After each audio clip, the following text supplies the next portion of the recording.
And former senior advisor to Donald Trump and Republican strategist Roger Stone. Roger, good to see you. Thanks so much for joining us. Great to be here. So he sort of tried to walk back that tweet about Heidi Cruz, obviously, which was very unflattering.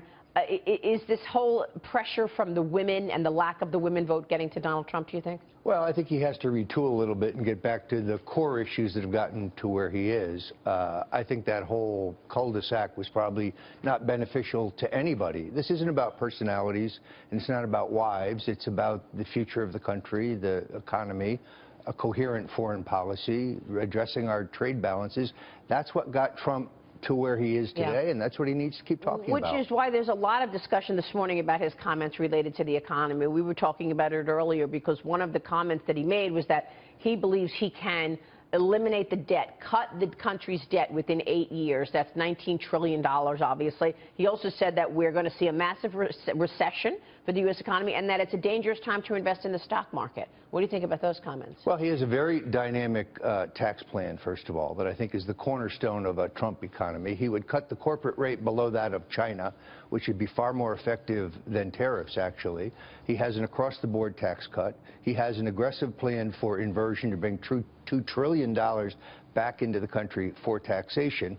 He'd be the first president in modern times not beholden to any special interest or lobby group. Therefore, he might actually try to cut federal spending, something no president's done in my lifetime.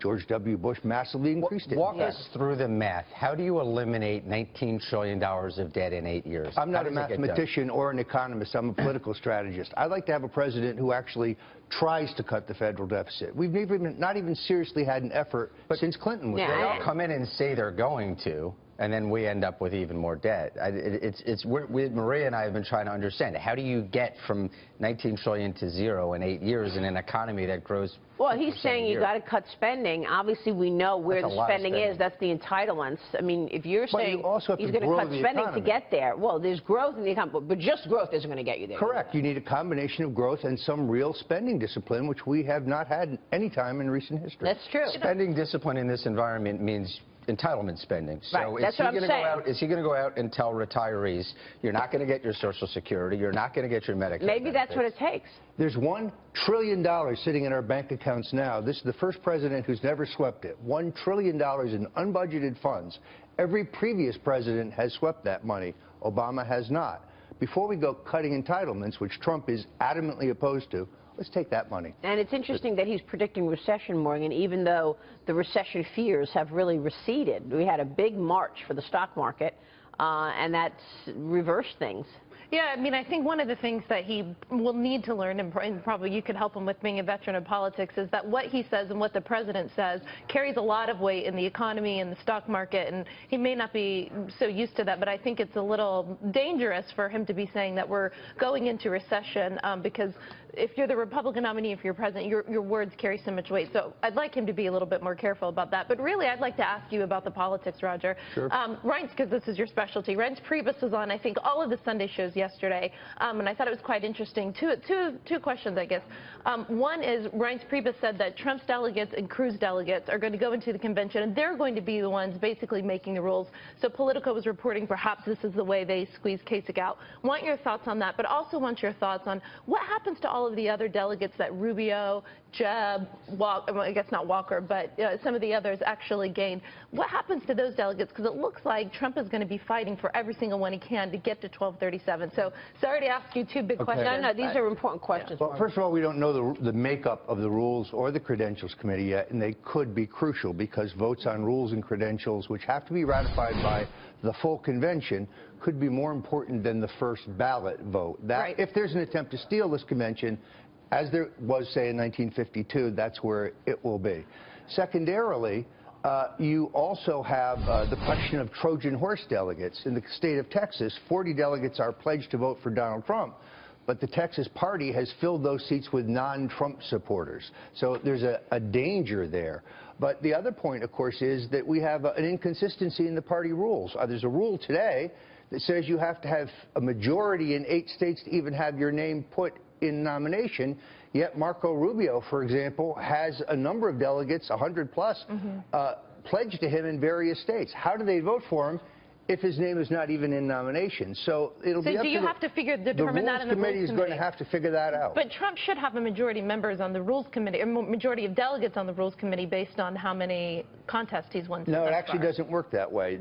Each state produces 2 members for the Rules Committee, usually elected by the delegation, but in some states elected by the state committee. This is a complex process. Does the Trump campaign need to get a lot smarter quickly about working with these state governments and understanding the rules? Without any question. They brought in my old partner, Paul Manafort, to work conventions. He's probably the single best convention strategist and organizer in the country. They have Ed Brookover, who's a solid veteran of this process. Yes, they're playing catch-up ball because the Trump campaign strategy, devised by Trump himself, has been communications-based. Now they have to shift quickly to an organizational-based strategy to clean up the rest of these primaries. So 2 questions on the heels of that. Number 1, Donald Trump says, look, John Kasich is taking votes and delegates from me. He wants him to get out of the race. And then the same story again keeps coming back, Roger. Donald Trump threatening another third-party run if he does not secure the Republican nomination. RNC Chairman Reince Priebus responded to that. Listen to this. If he wants to get to the convention. That's okay. Go to the convention and announce you want to be president. But you shouldn't be littering up the process, because that's what he's doing. That, of course, was the John Kasich commentary. And then we've got this on from Reince Priebus. Listen to this. So you're not rolling I just want to be treated. It's not a question of win or lose. It's a question of treatment. I want to be treated fair. If a candidate isn't willing to commit to the principles and values of our party, then they ought to just tell us. But if they commit to it, then they should do it. What about that? He keeps going back and forth about this third-party run. Well, first of all, you're already late. I was involved in getting Gary Johnson, the Libertarian Party candidate, on the ballot in 48 states. And that's with a party. There is no third party to nominate another candidate.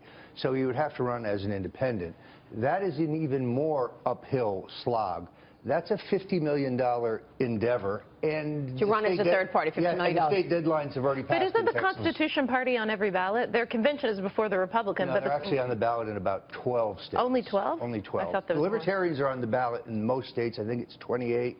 The Greens in 13 or 14. I think I hear you saying you don't think that Trump would really want to do it. I don't think it's going to be necessary. Yeah, I think he's going to be the Republican nominee. You do? You think he's going to get to 1237 before the convention? It will be Trump on the first ballot, or it will be Paul Ryan on the fourth. Wow, Paul Ryan on the fourth. And the nomination will be Reince Priebus said very clearly this weekend, it's going to be someone who's running.